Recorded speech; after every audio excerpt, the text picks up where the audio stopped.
ଭାରସାମ୍ୟ ହରାଇ ବାଇକ୍ ଦୁର୍ଘଟଣା, 2 ମୃତ ଜଣେ ଗୁରୁତର।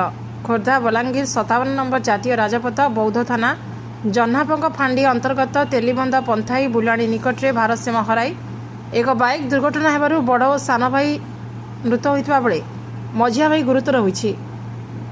ବୌଦ୍ଧ ବ୍ଲକ ମୁଣ୍ଡିପଦର ପଞ୍ଚାୟତ ପଳସପାଟ ଗ୍ରାମର ଗୋଟିଏ ପରିବାରର 3 ଭାଇ ତାଙ୍କ ଟିଭିଏସ୍ ରାଇଡର ଗାଡ଼ିରେ ଜହ୍ନାପଙ୍କ ପଟୁ ନିଜ ଗ୍ରାମକୁ ଯାଉଥିବା ବେଳେ ଭାରସାମ୍ୟ ହରାଇ ପନ୍ଥାଇ ନିକଟରେ ଦୁର୍ଘଟଣାଗ୍ରସ୍ତ ହୋଇଥିଲେ। ଗାଡ଼ିଟି ବହୁ ଦ୍ରୁତ ଗତିରେ ଯାଉଥିବା ବେଳେ ରାସ୍ତା କଡ଼ରେ ଥିବା 3ଟି ପିଲର ସମ୍ପୂର୍ଣ୍ଣ ଭାଙ୍ଗି ଯାଇଛି ଏବଂ ଗାଡ଼ିଟି ରାସ୍ତା କଡ଼ରେ ଥିବା 10 ଫୁଟ ଡ୍ରେନ୍ ତଳେ ପଡ଼ିଯାଇଛି। ଏଥିରେ ଗାଡ଼ିରେ ଥିବା 3 ଭାଇ ଦିଲ୍ଲୀପ ଉର୍ମା, ବିଜୟ ଉର୍ମା ଓ ରୋହିତ ଉର୍ମା ଛିଟିକି ପଡ଼ିଥିଲେ। ସ୍ଥାନୀୟ ଲୋକେ ଉଭୟ 3 ଜଣଙ୍କୁ ଉଦ୍ଧାର କରି 2ଟି ଆମ୍ବୁଲାନ୍ସ ଯୋଗେ ବୌଦ୍ଧ ଡାକ୍ତରଖାନା ନେଇଥିଲେ। ଡାକ୍ତର ଚିକିତ୍ସା ଚାଲିଥିବା ବେଳେ ଦିଲ୍ଲୀପ ଓ ବିଜୟଙ୍କ ମୃତ ଘୋଷଣା କରିଥିଲେ। ଗୁରୁତର ଆହତ ହୋଇଥିବା ରୋହିତ ଉର୍ମାଙ୍କୁ ଅବସ୍ଥା ଗୁରୁତର ହେବାରୁ ବୁର୍ଲା ମେଡିକାଲକୁ ସ୍ଥାନାନ୍ତର କରାଯାଇଛି। ଘଟଣାସ୍ଥଳରେ ଜହ୍ନାପଙ୍କ ଫାଣ୍ଡି ଅଧିକାରୀ ବ୍ରହ୍ମାନନ୍ଦ ପ୍ରଧାନ ପହଞ୍ଚି ବାଇକ୍କୁ ଜବତ କରିବା ସହ ତଦନ୍ତ କରୁଥିବା ଜଣାପଡ଼ିଛି।